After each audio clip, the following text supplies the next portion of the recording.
વડોદરા જિલ્લાના કરજણ શહેર તાલુકા કોંગ્રેસ દ્વારા કમોસમી વરસાદને કારણે થયેલ પાક નુકસાનીના સર્વે કરી તાત્કાલિક ખેડૂતો માટે વિશેષ રાહત પેકેજ આપવાની માંગ સાથે કરજણ પ્રાંત અધિકારીને આવેદનપત્ર પાઠવીને રજૂઆત કરાઈ।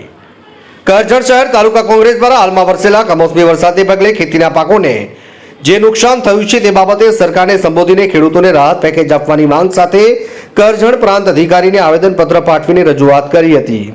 આવેદનપત્રમાં જણાવાયું હતું કે ગુજરાતભરમાં જે રીતે કુદરત જાણે રૂઠી હોય એ રીતે અત્યારે સાર્વત્રિક કમોસમી વરસાદ પડ્યો, જેના કારણે ખેડૂતોના મગફળી, ડાંગર, કપાસ સહિતના ખરીફ પાકોને ખૂબ મોટું નુકસાન થયું છે। આજ રોજ કરજણ તાલુકા કોંગ્રેસ સમિતિ શહેર સમિતિ દ્વારા પ્રાંત સાહેબને આવેદનપત્ર આપવામાં આવ્યું છે કે આજ વરસાદથી આ સિઝનમાં ખેડૂતોને કમર તૂટી ગઈ છે। ખેડૂત બેહાલ થઈ ગયો છે, ખેડૂત રડી પણ નથી શકતો અને હસી પણ નથી શકતો, એટલી ખરાબ પરિસ્થિતિ આ વરસાદને માવઠાના કારણે થઈ છે। તો અમારી સરકારશ્રીને એટલી જ નમ્ર અપીલ છે ખેડૂત તરીકે કે અમારું સરકાર દ્વારા જે લેનું છે તે માફ કરે, ગમે તે સર્વે બર્વેના ધંધા બંધ કરે, તાઇફા બંધ કરે અને ડાયરેક્ટ ખેડૂતોના ખાતાની જે લોનો છે તે સદંતર માફ કરે ને પબ્લિક જાગૃત થઈ ગઈ છે। જો સરકાર દેવું માફ કરશે તો અમે કોંગ્રેસ સમિતિ એમને ફુલાર કરવા માટે અહીંયાથી ગાંધીનગર જઈશું ને અમે એવું થતું હોય કે કોંગ્રેસ વાળા જસ લઈ જશે, અમારે જસ નથી જોતો, અમે તમને જ જસ આપીશું, પણ વહેલીમાં વહેલી તકે ખેડૂતોનું દેવું માફ કરે એવી આશા રાખીએ છીએ।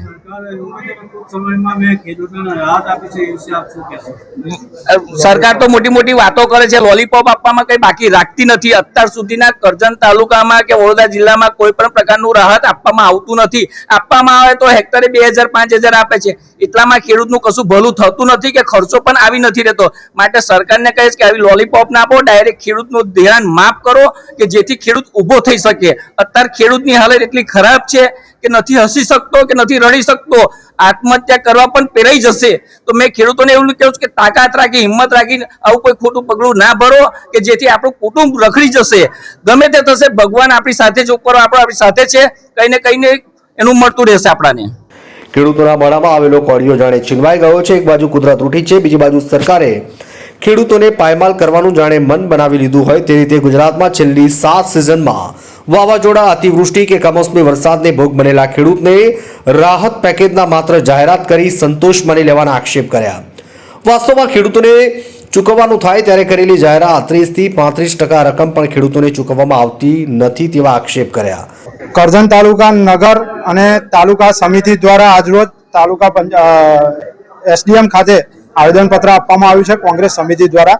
જે ખેડૂતોને પાક રક્ષકની સહાય મળવી જોઈએ એની અંદર કંઈ પણ ગડબડ ગોટાળા થતા હોય એવું દેખાઈ આવે છે, એના લીધે આજે પાક સહાય આપવા માટે આવેદનપત્ર આપવા માટે તાલુકા કોંગ્રેસ અને શહેર કોંગ્રેસ સમિતિ આવી છે અને નિર્ણય લીધો છે કે વહેલામાં વહેલી તકે આ ખેડૂતોને સહાય મળવી જોઈએ। આ પાક રક્ષણની સહાય તાત્કાલિક ધોરણે સર્વે કરીને આપવામાં આવે અને જ્યારે યુપીએ સરકાર દ્વારા 72,000 કરોડ જો દેવું માફ કરવામાં આવ્યું હોય તો એનડીએ સરકાર કેમ નથી કરતી?